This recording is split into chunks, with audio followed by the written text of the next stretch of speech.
So Mini Katana, what's the deal? They offer anime swords, they offer fantasy swords. A lot of novelties, a lot of wall hangers. But they also offer some real katana, real sharpened swords, battle ready. And you know what? They do offer some premium quality katana, which I got. There's a lot to talk about. If you want to hear it, stick around after this intro and we'll dive right in.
Now listen, you may have your own opinion of what mini katana is. If I had to give my opinion as far as dealing with mini katana, seeing their site, seeing what they sell, seeing what they offered me, it's an American-based company. They're using a couple different types of vendors. I don't know if they have too much of a say in terms of the designing of certain things or what is being produced, but I don't think they're physically making things under their roof. Great thing about mini katana is the fact that it is a strong marketing company that happens to be selling swords. And the best thing about that is they're getting generations of people into swordcraft. And that's a great thing for all of us. They're really trying to be a little bit of everything to many different people. They're offering the anime fanatics a taste of whatever they love in their video games and their anime cartoons, and they're bringing everything to life, and people love that stuff. Accessories, apparel, all the novelty stuff that people love and get a big kick out of. They have a wide range of things that they're offering. Over 7 million followers. There's millions of people that are getting into swordcraft, and it's a good thing. They are offering actual sharpened katana, actual katana that you can actually use. And not only the sharpened stuff,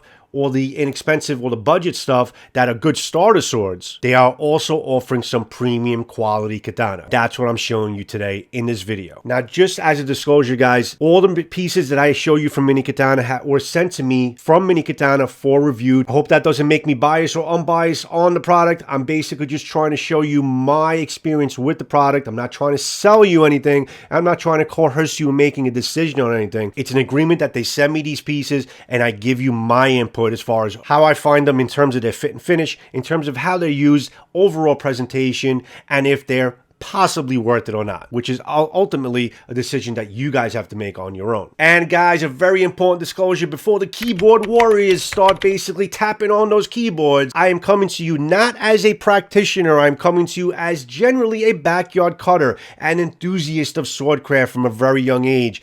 I have had my hands on many different swords, and I think I can render a pretty good opinion as far as the state of these swords, how they're working, and how they feel in the hand. So just keep that in mind as you hear my ramblings and as you see me handling the swords.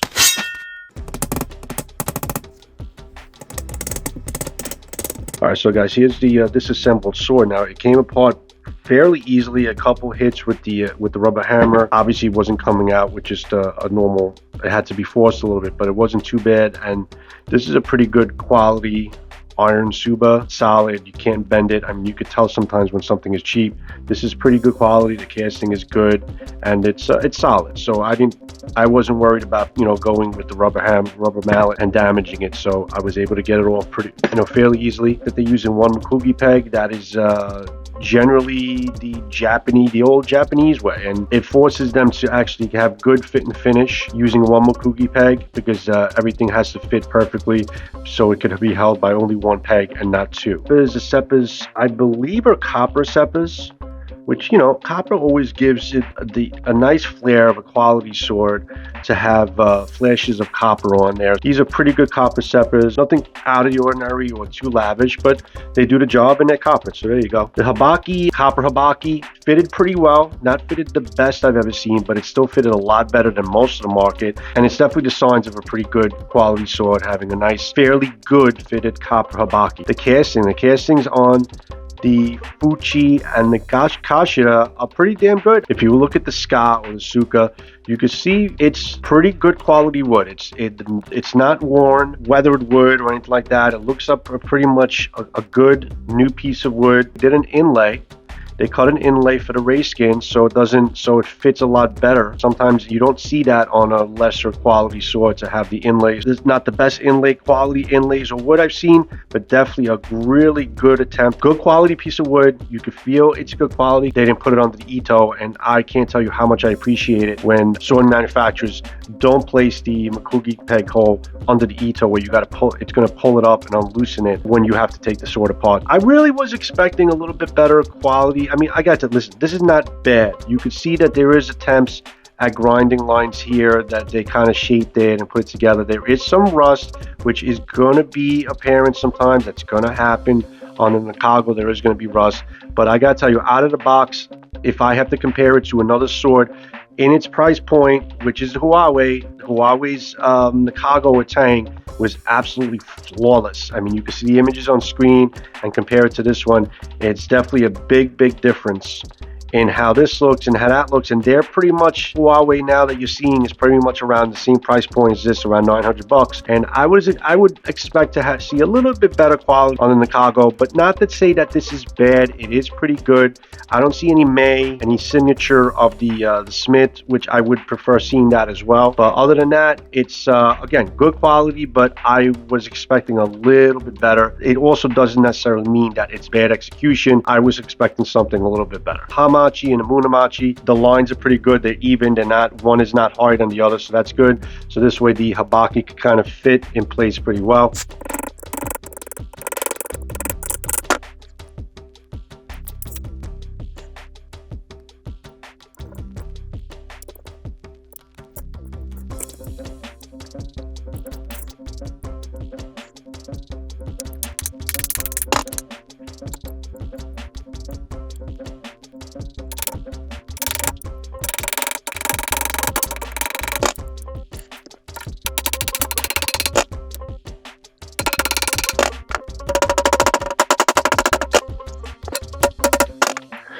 Okay guys, so you can see that in fast motion. I put this thing back together fairly easy. It kind of went in. It wasn't really pressure fit.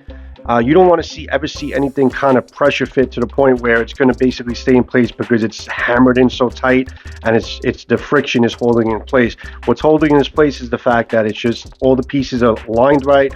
Everything seemed to come into place. It's very tight, no movement whatsoever on the Tsuka, the Habaki, no vibrations. It kind of just really tapped into place and fit the way a quality sword is supposed to be fit and be put together. Not friction fit, but just a normal fit of all the pieces aligning together. Good execution of a quality sword. So before we get into the quality of the fit and finish of the pieces of the sword, I just want to say the sword did feel tight and comfortable in the hands. Now the weight of the sword is about 2.7 pounds. It's not a light and nimble sword, but it's also not a very heavy sword. But I felt at all times, I felt in control of the point, felt in control of the tip. When my edge alignment was on, it was cutting really well. It just felt like a good quality tight sword. Now they say that the blade holds the soul of the warrior. So the ska, the Tsuka, the handle is probably the heart of the sword. The handle is extremely important. This is where you yield your weapon. It needs to be solid. It needs to be a good piece of wood, a good quality piece of wood, free of cracks. The Tsukamaki or the Ito needs to be tight. It needs to be wounded very tight and not unloosened in the hands. You need to be able to have full control at all times. This ska on this Kaizen Tameshigiri series katana is pretty damn good. The diamonds are fairly even. The Tsukamaki, in terms of the quality of the Tsukamaki, the diamonds are fairly even. The Ito is tightly woven You can see from the extreme close-ups how good quality the ito is, how tight the strands are. There's no loose threads or anything like that. It's not fraying at all, and it's a good quality Samigawa with some emperor nodes thrown in here and there. So it's a real good quality Samigawa that is holding the ito in place. I'm not seeing any Hishigami after taking apart. The wood was in great shape. The inlays are good where it's kind of just a flat surface around the entire ska, and the knot is pretty damn good. You could also see that you can move it about a millimeter or two, which is pretty good. A good quality sword should have good tight ito. Could it be a little tighter? Absolutely, but it's in the $900 price range. It's pretty much where it should be for the most part.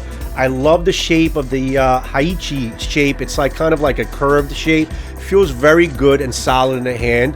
It checks all the marks as a good quality Tsuka or ska should be in terms of this type of sword. So the saya or the scabbard, it's pretty good quality. It's a good quality piece of wood. There's definitely some weight to it. It's definitely a lot better than some of the budget type of swords. The sword fits pretty well in it. There's a little bit of rattle in it, but not too much that it's that alarming, and it can be easily fixed. So it's pretty good in terms of the fit. It's got like kind of like an Ishime type of finish where it's varnish with like some varnish splatter on top of the varnish. The lines are pretty smooth. I don't see any bumps or anything like that. It's got a nice tactile feel to it, nice smooth feel to it, and it's not a fingerprint magnet, which I prefer a lot more than like a really high polished type of saya. There's no distal taper too much that goes through it, but some practitioners actually like a solid piece that doesn't have a distal taper, so it's a little bit more rugged and solid you won't have to worry about breaking. The Kojiri doesn't seem like it has bullhorn. It seems like some kind of a painted wood or a plastic piece, so it doesn't seem like, I can't disclose if that's bullhorn or not. But other than that, it's a pretty good quality saya that I would like to see on a sword of this price range. Fits the bill, it fits well, and there's no cracks, and the varnish is pretty smooth. The koiguchi, the mount of the saya where the habaki enters the saya. So just as a disclosure, it does fit well. It was cut out and it does fit well. There's very little effort in terms of getting it lined up and fit well when you're doing noto, so there's no problem with that. Aesthetically though, you want to see a good quality koiguchi. Now, what does a good quality koiguchi look like? It looks like this. Now, you see how beautifully clean and pretty much perfect the lines are. You see the bullhorn, which this sword is also lacking bullhorn, which is a safety issue because you want to have an extra barrier where it's not your sword doesn't by accidentally cut through the saya into your hand, and that bullhorn is kind of a deterrent. Now you can see this is a Jeiku sword, a Sion sword. It's a lot cheaper, but you can see that thick quality piece of bullhorn that's there compared to this Tameshigiri series from Mini Katana. You can see the difference in the thickness and the protection you have there with the bullhorn. So I think that's something kind of they missed the mark. They could have taken advantage of giving you some better quality bullhorn on the koiguchi. That looks like it's either painted wood or some kind of a plastic cap. You can see also on this Jeiku has a bullhorn on the korigata, the knob. And it also has, the koiguchi, you can see it's there, and it's also on the koigiri. So they could have taken advantage of giving you more bullhorn on the sword. The kashira, or the end cap, or the pommel of the Tsuka, very good transitions. It's glued on pretty tight, glued on or tied on. It's not moving, it's pretty solid. You could even see their actual shiridomes around the knot that if you look closely, there are actually some line details there. So they definitely put some more effort into adding some details that you really have to look closely to really appreciate. But the transitions are great. You can see how there's not much overlap. It pretty much lines up pretty well. And the ito goes a little bit over the kashira, not the other way around. So there's no lips or nothing that's gonna your palm or anything is gonna cut into or catch when you're doing noto or you're using the sword. And you can see basically there's no movement. The knot is pretty tight, and pretty good execution in terms of how it was placed. Now the quality of the castings is good. It's not handmade. It's not a very high quality piece of iron, But if you look very closely, that my lenses are giving you these extreme close-ups, it's flower branches and flowers, petals and branches. You can see even the subtle details in between the branches. The execution is good. It's very, very good. I'm very happy with the quality of these fittings, and everything kind of matches up on the sword as you would want to see on a price category this sword is in. Now this is the fuchi, or the collar of the Tsuka, or the ska. Look at the transitions, how really perfect it is. There's no lapse or nothing that's overlapping on Ito or the fuchi. It looks pretty good. It lines up with also the copper seppas pretty well. And again, same type of casting quality of the kashira on the fuchi. They match up pretty well. And you can see also with this close-up the quality of the Samigawa and also the quality of the tight threads of the Ito. I'm not sure if it's cotton or silk. I think it may be cotton, but I'm very happy with how these castings look and how the transitions, how everything lines up and fits like a glove together, even after putting it apart or even using it. Nothing dislodged, which I'll explain later on, but it looks pretty damn good. I like it. Oh man, isn't this fun, guys, looking at these high quality images of these swords? The Tsuba. The Tsuba brings everything together, brings your eyes together around all the pieces of sword. It's like kind of like the middle or the upper 3/4 of the sword, but pretty much your eyes always go to the Tsuba. This is a really good quality Tsuba. The symmetry of a good Tsuba should be even with all the rest of the pieces in terms of the aesthetic, the color pattern. This is a good quality iron, powdered iron Tsuba. I know it's solid iron because it's magnetic, but you can see the symmetry of the copper seppa, how it lines up with the fuchi, how it's perfectly centered, how I rather go with something a little simpler in appearance but done good in terms of the casting quality. I mean, look at how centered that is on the Tsuka with these extreme close-ups. It just looks really nice. I love the pattern and design of this. Again, nothing too flashy or over embellished, but done good quality and done well. It just brings it all together in terms of giving you a good quality looking sword when all the koshire, all the pieces kind of coincide to give you the same type of quality, symmetry type of theme. I'm really loving what I'm seeing from this Tsuba on this sword. Again, for me, simple is always better. The Habaki is also another piece that is very important to be done well on a good quality sword. Now, if you guys know my reviews and my taste in swords, my pet peeve is when you have too much space in between the Habaki and the blade itself. I don't like seeing big gaps. This has, you can kind of get a fingernail in there, but not that much. The fit of this Habaki onto the blade is pretty good. Can it be done better? Absolutely.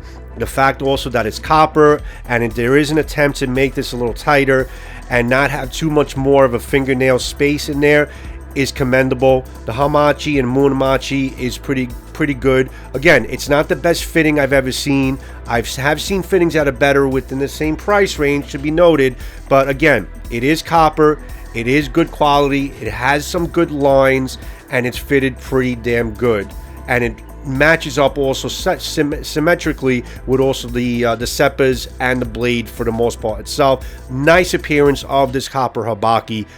Could it be better? Absolutely. Everything could be better, but for what you're paying for and what you got, it looks pretty good. I love the lines of this. It looks nice. It looks really nice. Man, I can imagine everybody thinking the same thing. Where the hell is the blade? Well, here is the blade, guys. Holds the soul of the samurai or the warrior in the sword. Here is basically the pointy stabby part, as Matt says. This is basically the main highlight of a katana. This particular blade is pretty much, I think, where most of the price of what you're paying for this sword, or most of the value what you're paying for, is in this blade in terms of the high quality polish that's on this blade. You don't find this very often in terms of the sword market at lower price ranges. This is a folded steel 1095 folded steel blade. You really have to look closely to see the wood grains, but you can see them, but they're very, very tight and done extremely well. It's got like a 3-tone polish with that separating beautiful hamon line. Really, really stands out. Doesn't look like there's any acid etching. It's just done really well. You can see the yokote line, how clean the lines here are on the kisaki, how the boshi, how the hamon fades very, very elegantly right into the point, and how the lines are crisp on the yokote. It's executed extremely well. This is a very good quality polish, and they're advertising it as a high quality polish, and they're not lying. It's definitely a high quality polish, and that's where pretty much what you're getting on this, on the quality of the sword, is all within this blade. Yes, the koshire, the castings, the ito, a lot of things are really coming together to give you a good quality sword, but really what you're getting is in this particular blade itself. Also, the Motohaba on this blade is 1.26 inches. The blade length itself is 27.95 inches. The Sori is around 0.59 inches. And you can see in these close-ups here, with my pretty face in the reflection there, you can see there is no ripples, no lines. It is absolutely perfectly smooth like glass. That's what you want to see in a high quality, high polished folded steel blade. A lot to look at in this blade and a lot to appreciate. Cutting was a lot of fun with this sword, guys. The name of the sword is Tameshigiri, so you would imagine it should be a pretty good cutter. They label it as a pretty heavy cutter. I definitely want to do more cutting sessions to the sword. I'm not satisfied with what I threw at it. I definitely want to do more with it. As a disclosure, I did hone up the edge a little bit. The edge came in with a really good cutting geometric. Cutting profile was excellent. All I did was kind of put it on some really high grit toning belts to really kind of tighten up the edges a little bit more, to make it a little finer. Other than that, I really did not reprofile touch it. I just like to keep my edges a little finer, which is what I did. And now it's kind of just screaming sharp. I'm going to show you how it popped through a pool noodle with no problem, and when my edge alignment was good, I was able to get through the water bottles really well with a lot of cuts, a lot of slices, and it was definitely a lot of fun to cut with this sword, and it felt secure and comfortable in the hand at all times. It has some weight to it, but definitely balanced enough where it was manageable, and I felt I had always had control of the tip when my edge alignment was on.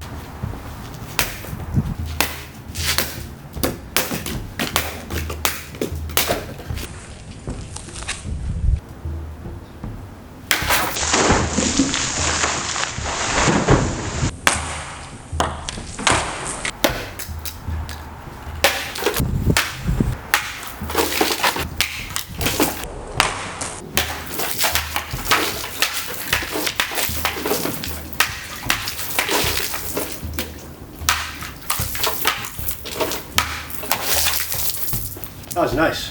This bad boy's sharp. Very sharp. Now, I am very appreciative to Mini Katana. They sent me over tatami mats to actually cut and test out with their swords. So that was really cool of them to send me a batch of tatami mats. Now, the tatami mats they sent me are pretty much these things here. Now, I know it's hard to see with the focus, but it kind of...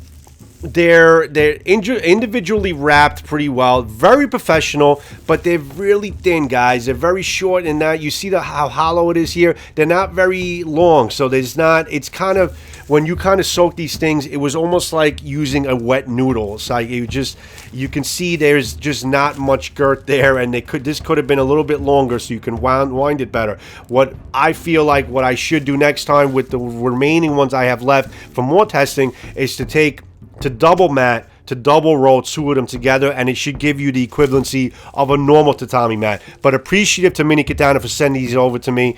But again, these are a little bit lacking in terms of what a normal tatami mat should be. You can see they're light, there's not much to them, and it's more like kind of like a cheaper beach mat or something like that. But hey, it did the job. Beggars can't be choosers. They sent them over to me to test. I was able to test these out. Could be a lot better. It was more of a wet noodle, but they did the job, and I was able to cut through them with no problem.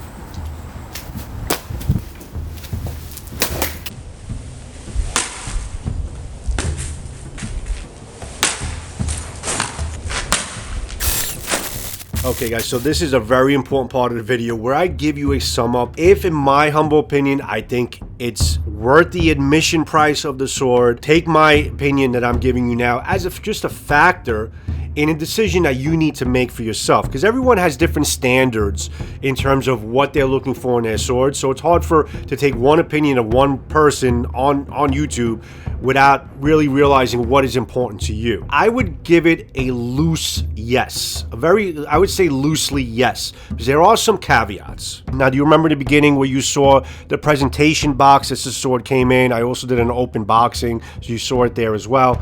It also came with a cleaning kit, which I'll do another video with the cleaning kit showing you how to use it. And it also came with a cheap sword stand, and it also came with a sword bag. So it came with a pretty much complete package in terms of just getting the sword. They give you all these other things along with it. On a side note, Mini Katana is very good at customer service. They're very good at giving you all these things to make it feel like you have a great purchase. Adding in the boxes, also even on the delivery, they give you quick delivery. They give you a box in a box in a box. They give you very secure delivery and give you a nice presentation regardless of whatever you're getting. Could be a trinket, it could be a mini katana. They give you nice boxes. Presentation is top notch with them, and their customer service is good. When you buy something from them, you get follow-up emails. They want feedback. They want to make sure the customer's happy, so they are standing by the purchase, which is a good thing. Now, if you guys follow my channel for a couple of years, you know that I frown upon getting boxes, getting presentation. I'd rather get the sword and all the money put into the sword itself rather than getting all these other things that I feel like the customer is paying for when they don't really need to. They rather basically put the money that they're spending there into the sword itself. That's not really the case with this, because you are getting a good quality sword.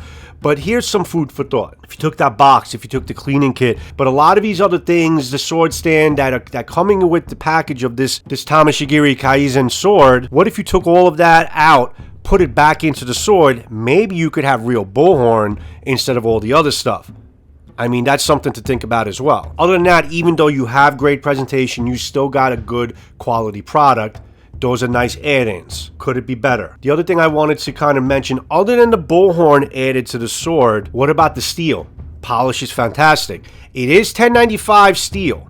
Now, I'm a big fan of 1095. I've always had great experiences with 1095. But given the price point of the sword, maybe you can think of changing the steel to a better quality steel. Maybe like a T10 or some other type of Japanese tool steel. Or maybe L6. There's a lot of good steels out there these days. 1095 is kind of really falling into like price ranges of swords in the $300 to $500 range. So when you're getting into like the $899 range, to have 1095, not that it's bad steel, but I feel like customer would like to see better quality steel like the T10s or the L6s or some other Japanese tool steel within that price range. Not to say the blade is bad. The steel handled very well. There was no chips. The edge retention is still there after the cutting. No bends or warps or anything. The steel is in perfect shape. It did a great job cutting, and it took a really nice, sharp, fine edge. Love 1095, but maybe consider offering this sword with a better quality steel so the customer would feel a little bit better on their purchase. This is a high quality sword. There's so much going for this sword, and the fact that Mini Katana, with everything they sell, that they're offering this type of quality product, which I believe it's Zisei, the same people that are making swords for Zisei are probably producing this sword. The Zisei is a little bit better, but I think there is a good quality maker involved in making this particular premium sword line for them. But the fact that they are offering it and you have that option there is excellent. I'm not saying if you had purchased this sword already, you didn't get ripped off, by no means. I just think that they could add a little bit more into the sword, have the chance to add more into it to make it a better purchase for the customer. Adding bullhorn is not very expensive. Maybe changing the steel, couple little nuances here and there, but other than that, it's a great quality sword. I enjoyed using it. I enjoyed the fit and finish. The fittings are great. Everything about it screams really high premium quality from Mini Katana, and I am very happy and appreciative from Mini Katana for sending this over to me. Hopefully I can get some other high quality offerings in the future, and I hope that this type of critique hopefully helps in terms of improving the already line of products that they have. Great quality sword, but if you want to see basically one of my favorite sword builds, definitely take a look at this video coming up next. and that is pretty much one of my favorite swords, and I actually compared this sword to that sword many times in the video, so take a look at that before you leave, and have a good one, guys. Till the next sword and knife video, I'll see you when I see you. Peace out, everybody. Thanks for sticking around. Ciao.